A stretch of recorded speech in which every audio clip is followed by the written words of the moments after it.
And look where we are. You just mentioned a second ago, responsibility and authority. Yeah. They want all the authority, but no responsibility. And that's really what abortion comes down to. Yeah. Damn. So I'm going to say it again. Okay. Abortion is the ultimate expression of hypergamy. There's your red pill. There's your red pill moment for you. Okay. And people get really pissed off at me when I talk about this. I've done it on my show several times in knowing it was going to come back up again. But that's what abortion is about. It's not about the pro-lifers who want to say, you're going to go to hell if you have an abortion. It's they make it a moral, emotional issue, right? It's emotion fighting emotion.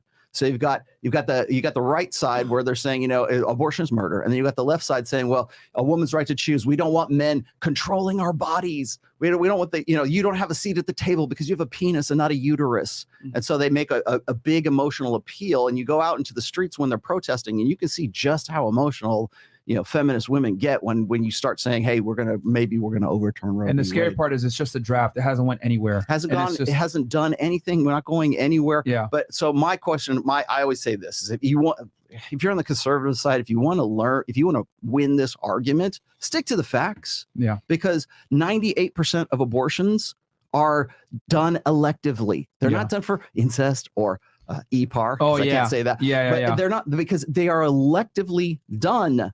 It is. We can say it one time. It's okay. Basically. Go ahead, take it away. So if you go and you look at like the statistics for and if you can find the statistics, because the statistics are state by state. Yeah. Certain states won't allow them to say, an abortion clinic to say, why are you getting this abortion done? Yeah. It's just like none of your goddamn business, right? Mm-hmm. Florida, on the other hand, they keep records like this. And in the states that keep records, if you go and you look at the reasons given for any particular abortion, it is it's 98% of those are elective abortions, meaning I'm not ready for a kid, killed a party, whatever it is. Essentially, what it boils down to is abortion is a fail-safe for women's bad reproductive choices. How do we know that? Because 98% of those abortions are elective for women. Mm-hmm. So that's another thing I want to point out is when you hear that, and you will hear this, you probably already have, but when women say, well, what about in instances of rape? What about in instances of incest? What about in instances of this? Those account for a minute fraction of 1% of all of the ones that they can track anyways. There you go. So those are stats, black and white. I can show you the research right there. If you want to win the argument on abortion, stick to the numbers, you'll win. You will absolutely win. Yeah. But the minute you go, abortion is murder, a woman's right to choose, as long as you stay, two sides of the ideological spectrum are like fighting each other with emotional arguments, that's exactly what the political process and the political system wants. That's what they were trying to inspire. Yeah. You can win this argument by saying, what is the function of abortion? Why do women fight tooth and nail to keep safe, legal abortion? Right. Well, it's a woman's right to choose. It's like a right. Suddenly it's a human right to abort a child. And when a country that didn't have, like Ireland or Argentina or whatever, when they finally get the right to abort, they're in the streets going crazy. They have it's another emotional response, right? Let's all party. Let's all have a good time. Could you imagine celebrate? No birth control, no abortion. Women would have to choose the right partner, because if they didn't, they're screwed. Yep.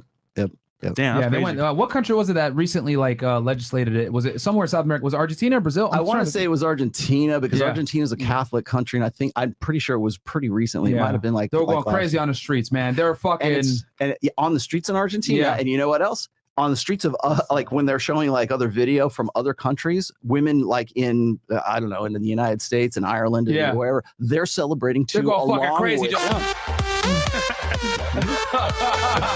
They're just going wild, bro. Yo, and why is that? Because that is abortion as a fail-safe for bad reproductive choices is I'd say the most, but it is certainly a keystone or a cornerstone of gynocentric power for women. So as long as you can keep that there, it doesn't hold women to one guy. They feel like they can go and put this in Kill the Party, right? It's like they're always looking for the guy who's better than the one that they had before, unless that guy's really good, and then they'll have that guy's baby. but they always have the option to not have the child. And that's really what abortion's about. Yeah, shout out to all the college white girls on birth control. Yeah, shout out to y'all. In Miami. Yeah, again, I'm not arguing for or against abortion. I'm not arguing for or against a birth control. What I'm saying is these are the stats. What do you have to say about them? Yeah. And it's very interesting because, you know, women always fight tooth and nail for their rights and privileges. And it's amazing how they literally band together, right? Even girls that hate each other will sit there and band together. And I've noticed this during our interviews. Like, let's say one girl is like not a hoe, but the girl sitting right next to her is a hoe. What they'll do is they'll qualify their statement before they make it, saying, hey, but every girl should be able to do whatever she wants to do. Right. I just happen to not do that. But they want to be able, what I've come to realize. Be judgmental. Exactly. They don't want to be judgmental. And then they always want to be able to have the option to be a slut when they feel like it. Even if they're not, they want to be able to feel like it, you know? So when they see a girl that's going through a hoe phase or a girl that's involved in pornography, stripping, whatever it is, some kind of sex industry work, and that girl can she can be a fucking, you know, doctor. She's still going to defend that woman involved in a sex trade because women always want to be able to reserve the right to do whatever the fuck they want, whenever the hell they want to do it. And they do not want men involved in their affairs to any degree. Oh, man.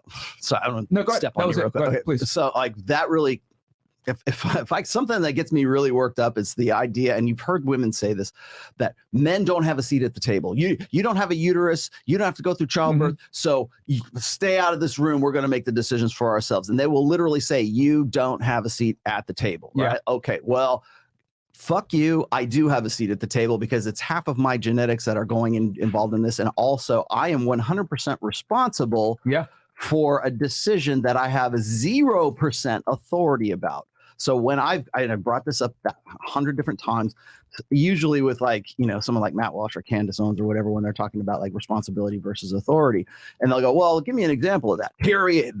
There's a really good glaring one right there. It's like once the sperm leaves your body as a man, you are effectively powerless at that point.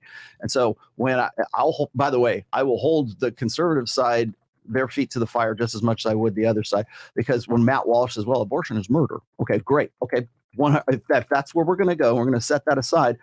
Okay, so are you in favor then, Matt Walsh, of holding women accountable for murder who haven't had an abortion or will have an abortion in the future? I know you can't prosecute people for, you know, old crimes and stuff, but like, are those women who have had abortions, should we try them for murder? One, because essentially that meets the definition for it's premeditated murder. So are you ready to go and prosecute these women as a result of that? No, it's, you know, it takes now suddenly men have a seat at the table, right? Now it takes two to tango, and men should keep their, you know, rascal in their pockets, you know, and then suddenly when it's convenient, men have a seat at the table and they have to have some sort of bear some responsibility, rather than the fact that it is the woman who has the baby. It's in her uterus because we don't have them. And she's the one that's making the decision for that. Yeah. So it's before abortion is you don't have a seat at the table. Once that's happened, then suddenly I do, because now we're going to be held liable for murder if we don't have a guy involved. Or some people will, of course, say that, you know, the abortion doctor as well. But it's the woman that is making the final decision. Her body, her choice. The choice is murder. One of the biggest argument points on this show that girls get the most triggered with me on is when I tell them, if you have a child and you're a single mother, it's your fucking fault. And they get mad at me for that. There are no accidental pregnancies, not in 2022. Exactly. So when they get mad, and I'm like, listen, you have 100%, like in the West in general, the United States, Canada, etc., any first world country where feminism is strong and alive, women have unilateral control over who gets born and who doesn't. So it's like, if you choose to have the child and you pick the guy that was a loser, that's on you. You know, but the thing is that women are able to have the child and then drag the guy to the fucking table when they had previously kicked him out, and tell him, not only do you come to the table, but you got to come to the table with your fucking wallet now. Right. So women have, you know, my body, my choice, but men have zero choice when it comes to supporting that child. And I look at it like, you can't even know whether the kid's yours or not. You can't. Yeah. And I think it's either France or Spain, one of these crazy Western European countries. You can't even, I think it's France. You can't even check the paternity of the child. It's illegal. Yeah. And if it comes out like during, like if they're doing genetic testing or they're doing blood testing, you find out that the child is not actually the biological father's, the medical staff are not allowed to tell the father that kid ain't yours. Scary shit. Because of course what they do is they rely on the Duluth model of feminism. They say, well, he's going to get angry. We broke that down too. Domestic violence. We broke that down too. We talked about that on the last show, as a matter of fact. But so there you have it. It's like you can't even know that the kid is yours because daddy might stepdaddy now might fly off the handle if he found out that the kid's not his and he's been investing in all of this for this time. And again, so tell me how that's oppressing women.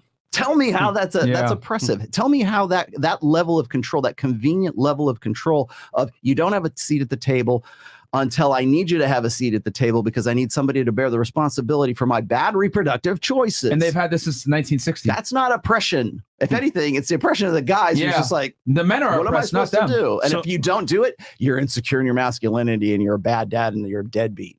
So as a guy, knowing these facts and these truths here, how should he maneuver in the dating market? Don't get married. There you go. No, everybody, after I do topics like this, people go, they're all gloom and doom and they're like, oh, well, maybe we shouldn't get together. Well, that's not what I'm trying to, I'm not again, advocating for one or the other. I'm just saying, these are the facts here. Yeah. Make an educated choice. Like knowing is half the battle.